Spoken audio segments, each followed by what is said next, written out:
Good afternoon, good morning, good evening, whatever it happens to be for you. Welcome back. Again, I am Dr. Whiteside, the professor for the technical writing course, and hope you guys are all doing well. Today I want to talk a little bit about audience and about readers and specifically profiling your readers, which sounds like an investigative practice, and it truly is. And it's one that's very important when you are designing and writing technical and professional information. So I'm going to go ahead and share my screen. Again, hope you guys are all doing well. Let's go over here and share. Okay. Oops, sorry about that. All right, so again, it's all about audience. I can't emphasize enough the importance of audience in any process. So whatever it is that you are writing, designing, editing, working on in any way, always come back to who your audience is and what their needs are. Just to start off, I just thought it'd be funny to have a little funny in here. This joke, of course, luckily I don't have to see all your eyes roll at me, but this is, of course, a grammar joke, but I know I have a number of students who come into this technical writing course on a more serious note, looking for grammar help and a grammar refresher. If that is you, please don't hesitate to contact me. In a 6-week period, I can't do as much on general grammar principles as I normally do in the classroom. Instead, what I tend to do is work with you one-on-one on that and get those principles in that way. But if you do have questions, don't hesitate to contact me. So last time we talked about what technical communication is. It's a process of managing technical and professional information in ways that allow people to take action. And we talked about how it's mobile, interactive, it's adaptable, it's reader-centered, it's teamwork, it's visual, it's guided by those ethical, legal, and political issues. It's international and intercultural as well. We talked about some different genres that you might expect within technical and professional writing. Just a few of them are listed on the screen here, and we'll engage in many of them as the term goes along as well.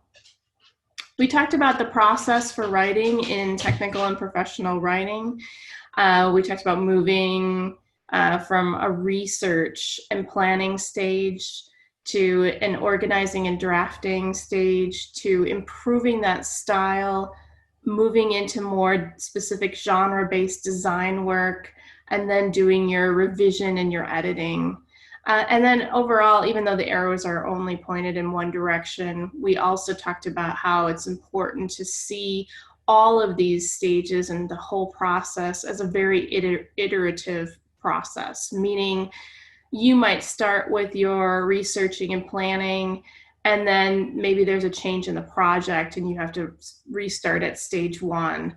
Or maybe you learn a little bit more, or the product or process has changed, and then you move back to stage two. And that happens quite frequently in any design and writing project. We talked about the key characteristics about someone who is designing technical communication, professional communication, and that will be all of you at some point. And we went into the 8 different characteristics: innovator, leader, listener, network savvy, self-reliant, ethical, resilient, and communicator last time. This time we're going to focus in on audience specifically. And I want to emphasize what's on your screen right now, that readers are raters for information. So one of the things that probably isn't shocking to many of you, but the Pew Research Center reports in a 2018 poll, so a fairly recent poll, that 24% of Americans have not read a book, now get this, in part or in whole, in print electronically or audibly in an entire year. Okay, 24%. Let that sink in for just a second. And then on top of that, think about that the National Center for Education Statistics estimates that somewhere around 32 million adults can't read at all. Okay, when we're looking at a technical and professional audiences, of course, we're most of our audience can read, of course, but this all is to bring home the point that we tend not to read. And in fact, Jakob Nielsen, the father of usability, we'll talk about him later in the course, and one of the executors of the Nielsen-Norman Group, he talks about how, and this is very old information, I think maybe even back in 1999, he talked about how 79% of online readers scan. Okay, I think that number is even higher today. And so what the readers that you're working with are raters for information. Yet at the same time, they are on a need to know right now basis. Okay, so they need that information, and it's your responsibility, it's my responsibility, it's our responsibility as technical communication professionals to make that information as accessible to them as possible. And it really just takes a few minutes to take an overwhelming mass of text and design it into something that's engaging and informative and persuasive for your readers. In doing that, remember to keep it concise, and remember to use the principles of basic page design and employ graphics in that process as well. So one of the things that we're going to be doing in this class, in fact, you'll be doing very shortly, is creating what's called a reader profile. You'll be doing this for your client project. This process consists of 3 specific stages. One, where you're identifying who your readers are. And we're going to break down those between your primary, secondary, and tertiary audiences. We're going to move into stage 2, where we identify those needs, values, and attitudes of readers, and then move on to stage 3, where we talk about where this is occurring and how it's being used, so the context in which readers will experience that information. So stage 1, again, we're looking at different types of readers. So we've got you're the writer down at the bottom there, but your primary audience is usually not a surprise. It's the people who you would hand a brochure to, you would hand the frequently asked questions FAQs to, or they would access them online. And they would do something with that information. Remember, we talked about technical communication as being actionable, right? That somebody will do something with that information.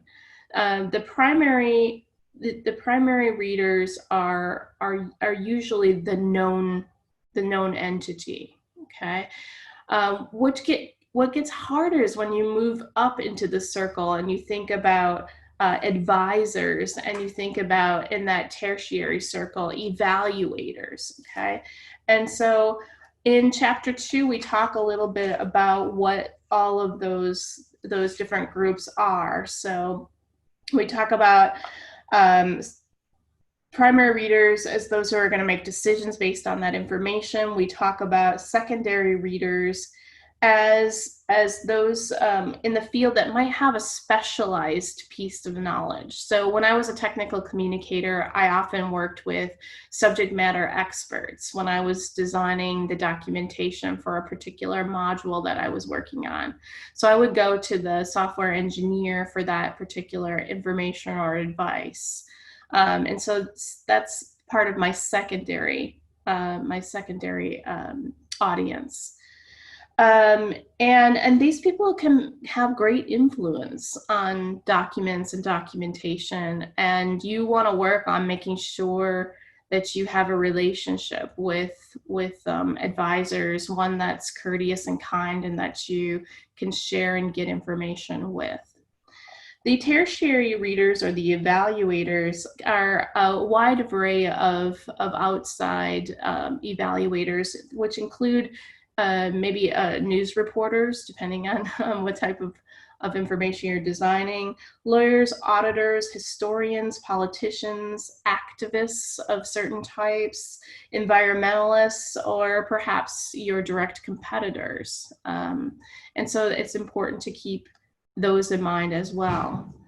Right under my video picture, you can see another group called the gatekeepers. This is a group that might consist of lawyers looking at the legal aspects of what you write and design, also accountants, marketing specialists, those who need to sell the information that you're producing, and others that just would sign off on that particular document before it moves on to the next stage. So again, in sum, your readers are your action takers. Your secondary advise in different ways and support that document in different ways. Tertiary readers are evaluators or outside influencers in some way. And then you have your gatekeepers, which might be your direct supervisor again, lawyers who need to evaluate the legal aspect, and marketers who will be selling this information.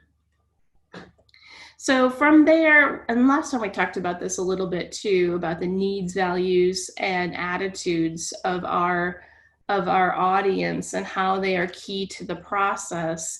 What we didn't talk about is going back to Maslow's hierarchy of needs. And I'm sure this concept isn't exactly new to you.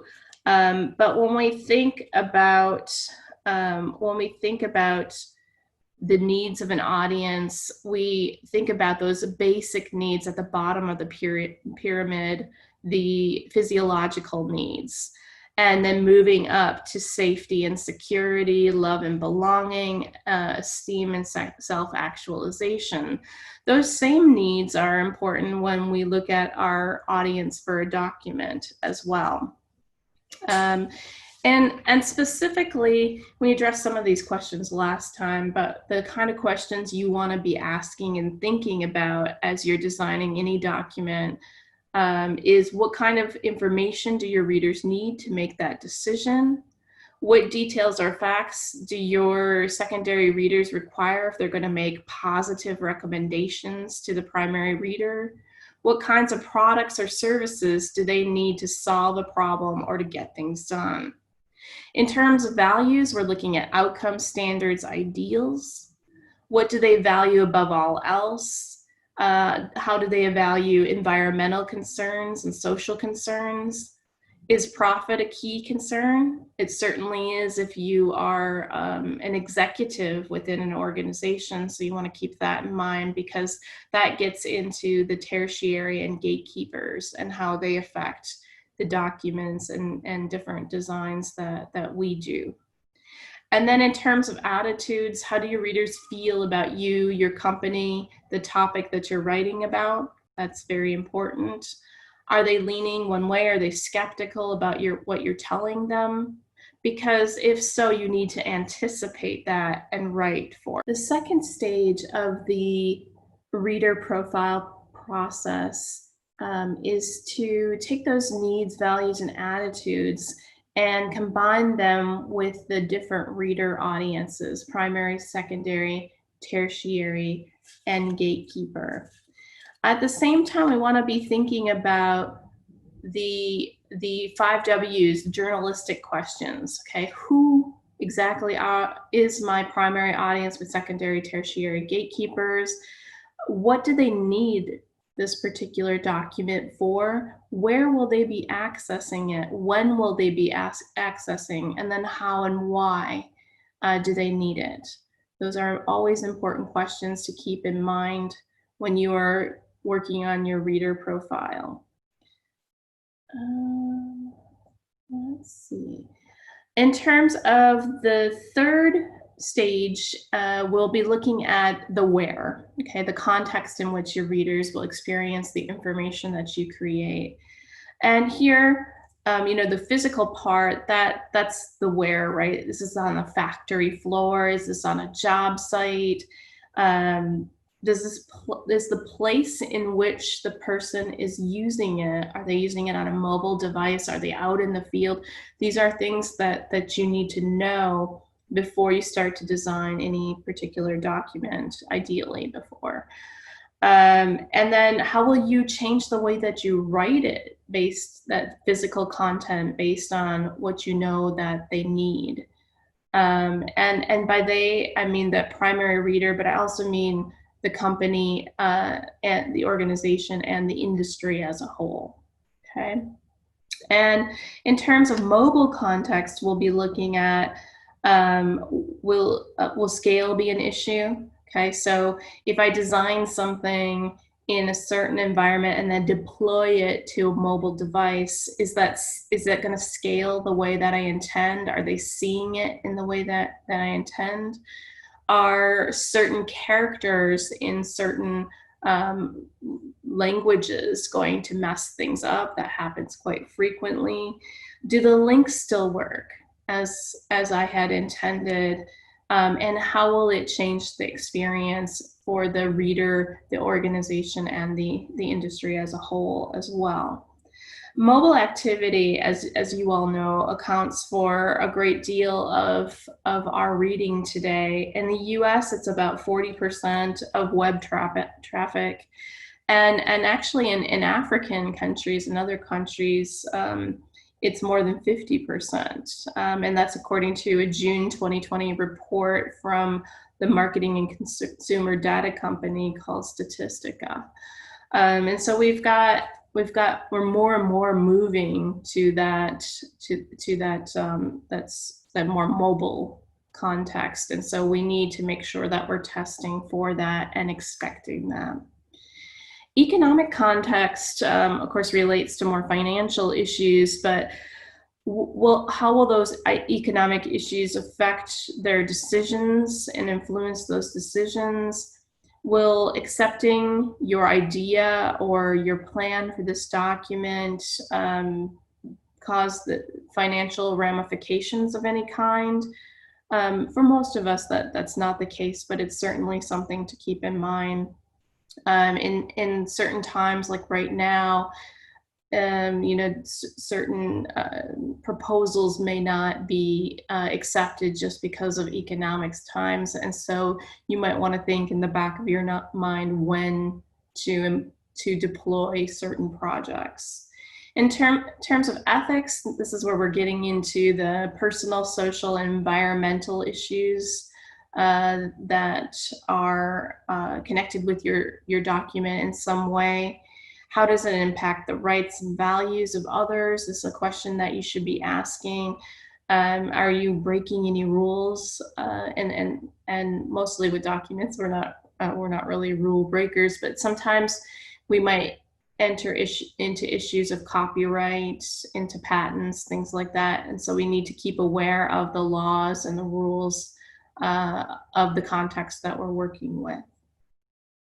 So as you are developing your reader profile, and you go into our Google Doc area and work on your draft, you're going to want to look at identifying those readers, asking those journalistic questions. You're also going to want to think about you're going to want to think about what they need. And then, of course, stage 3, where they need it as well. And I would also suggest to you that you go to the end of chapter 2 and read through the example at the end of chapter 2 to help you in that context as well. And then as you develop reader profiles in the future, you'll want to be thinking about how you're going to use those reader profiles for a specific purpose and for global awareness. In terms of purpose, we're going to be looking at making that document more informative and more persuasive. So as we know more about our audience, we can make better decisions about our document. And then in terms of global awareness, we'll be thinking about a number of different components about our audience, but we'll be thinking about whether they follow the cultural dimensions. Many of you are probably familiar with Gert Hofstede's cultural dimensions. He addresses whether it's an individualistic or collectivist organization, how personal needs and goals are prioritized versus the needs of the overall organization. And we know that particular cultures act in certain ways. So the United States is more of an individualistic culture, whereas Japan is more focused on relationships. Hofstede, the way that he designs his values or his scale is organizations can, or in this case countries, can run anywhere from 0 to 120. If we look at the masculine feminine scale, and again, masculine refers to rules for men and women, but it's more broad-based than that. And if we look at certain countries, we know that Sweden is more of a feminine type of culture. So they value negotiation, and they value the collaborative process versus a more masculine country like Austria or Japan that has more dictated rules for men and women, but also just believes in long hours and ethics and practice, and those are very different cultures that we should keep in mind. In terms of uncertainty avoidance, that's where we're talking about how comfortable different cultures are with the way that they work or the preferred known system. And uncertainty avoidance, again, this is about discomfort with change or uncertainty. Those that are very are not very comforted by that have have trouble with that, and have a high uncertainty avoidance are cultures like Greece, Portugal, Guatemala, Uruguay. On the other end of the scale, a lower uncertainty avoidance would be countries like Singapore, Denmark, and Jamaica, where they're just very comfortable. They go with the flow a bit more. They're more comfortable with change. Power distance has to do with an acceptance from less powerful members of a community that power is not very equally distributed. Okay, and to once that so if that country is willing to accept that inequity, without question, that would be more of your Arab countries. China also fits within that dynamic, and Guatemala as well fits that dynamic, where you just accept it without question who's in power and why they're in power, and any inequalities that go with that.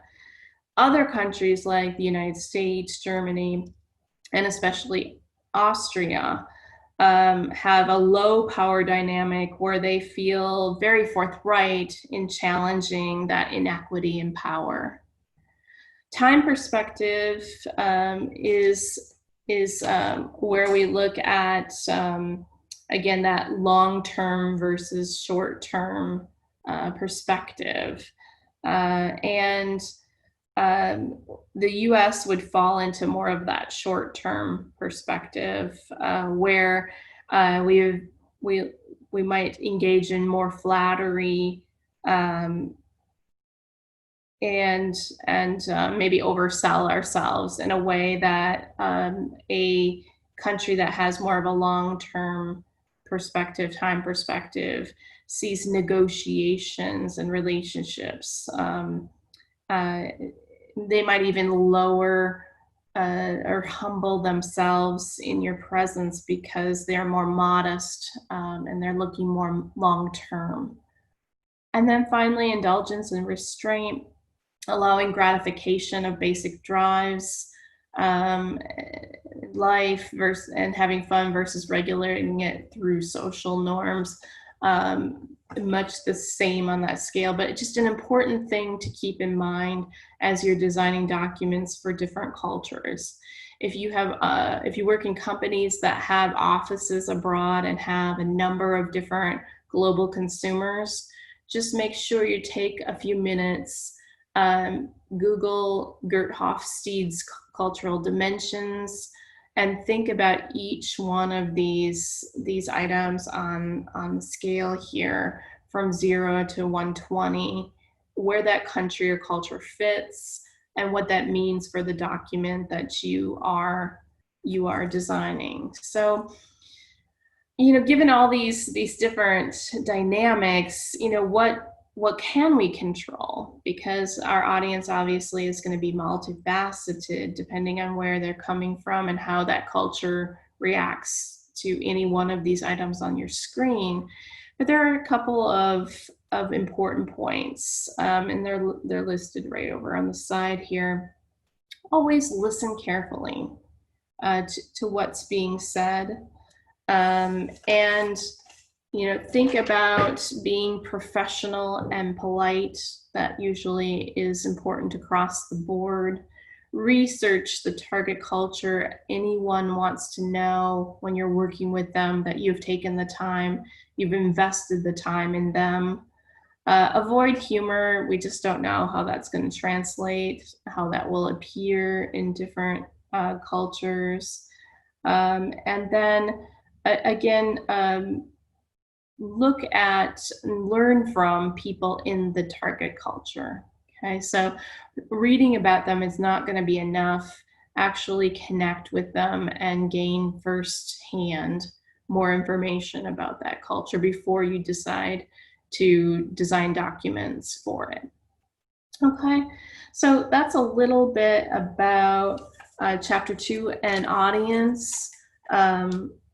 And I think that a couple of things that I wanted to point out just as a sum, and I'll stop sharing my screen here for a second, is that I wanted you to think about the 2 documents in chapter 2 that compare the West Nile virus. I could easily see something like this for COVID as well. One of the examples in chapter 2 looks at a very public-based document, and another is a document for medical professionals. And look at those 2 documents and think about how you would design something different based on those 2 different audiences. And it just helps reinforce how important audience is in this process. And we need to be aware of differences in context and organization style and design in general. But then when we think about different cultures, some cultures read left to right or right to left. That makes a big difference. Sometimes our, just thinking about, okay, that's a very offensive gesture in some cultures. A lot of the things that we may take for granted don't translate well. And so we have to take the time to think about colors and their meanings across cultures. Whereas white might be purity here in the US, it means death in some Asian cultures. And so there's a lot that goes into the writing and design process. And in short, it's all about audience. Thank you for joining me today. And next time we'll talk about teams.